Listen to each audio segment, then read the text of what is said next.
दिन में मोटा जइबू। ए जुली हई के राखल 5 दिन में मोटा जइबू। हमरा के इतना तंग जनी कर, हमर सामान अपना हाथ में धल। हमरा के इतना तंग जनी कर, हमर सामान अपना हाथ में धल। पातर देहिया मोटा जइबू। ए जुली हई के राखल, ए जुली हई के राखल 5 दिन में मोटा जइबू। ए जुली हई के राखल 5 दिन में मोटा जइबू।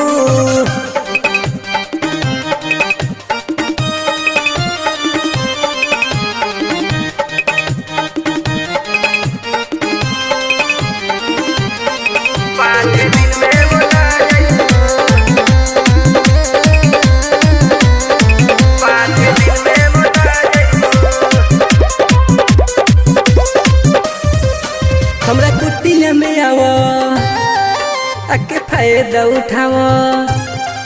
हमरा कुटिया में आवा आके फायदा उठावा। नहीं कोई बू कौन मुश्किल पहले ला हमर के रे तू ही खोया जन बेरे। नहीं धर के रानी तोहर कोई ना तोहरा धर दिया कबो, कोई ना तोहरा सर दिया कबो, कोई ना तोहरा धर दिया कबो, कोई ना तोहरा सर दिया कबो।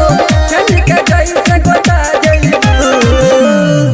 ए जुली हई के राखल, ए जुली हई के राखल 5 दिन में मोटा जइबू। ए जुली हई के राखल 5 दिन में मोटा जइबू। 5 दिन में मोटा जइबू।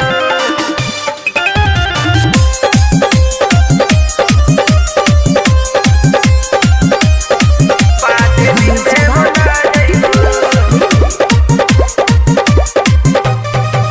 हमरा लगे तनियावा आके फायदा बतावा।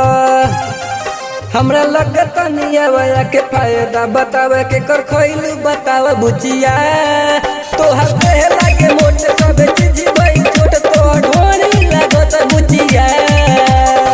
ऋतिक निराला पंकज गई है, श्याम प्रकाश अपना लगे बोलई है। ऋतिक निराला पंकज गई है, श्याम प्रकाश अपना लगे बोलई है। पप्पू के संगे लगा जइबू। ए जुली हई के राखल,